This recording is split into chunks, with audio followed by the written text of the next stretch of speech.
first of all, ask the questions, well, what do we need the skin of a car for anyway? What's it there for? Does it have to be made out of metal? Do we have to make it always in the same manner? Or is it there for different purposes than we thought? In reality, the aspects of crash and stiffness and ride handling can be handled in a space frame type vehicle entirely without the skin. And therefore, to go away from a metal skin and to have a skin that offers different capabilities, can move, can do things that a fixed rigid structure couldn't do, can be lighter, made out of materials which require less energy to make them. That's something that the Gina Light model brings as a question. Gina is an acronym, a set of letters that stand for geometry, shapes, and function, how things work, in N as a way of saying infinite number, of adaptations, meaning there's a lot of change possible.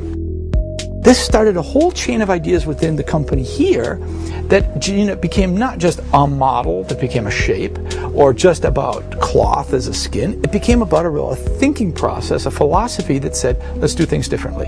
Let's let materials talk in a different manner. And let's let tooling be a different issue instead of just the way to give us form. Well, one nice thing about Gina is the materials kind of lead the way. It doesn't take very much and you get an idea exactly what this car is going to be like.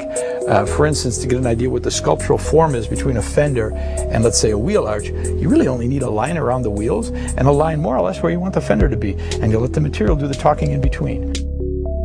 And then, just like you would if you were getting a suit made, you made the first mock-up, you made the first forms and patterns, you sewed it up, you tried it out, made another one a little bit closer, and when you finally got the final one, zip, you put it on. It takes about 2 hours to put the skin on this car. Emotion is really the added value to this.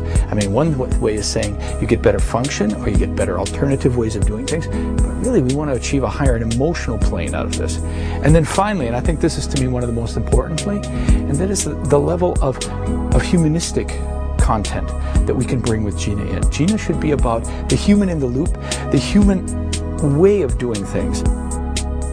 The Gina philosophy, in its short form, it's about being flexible.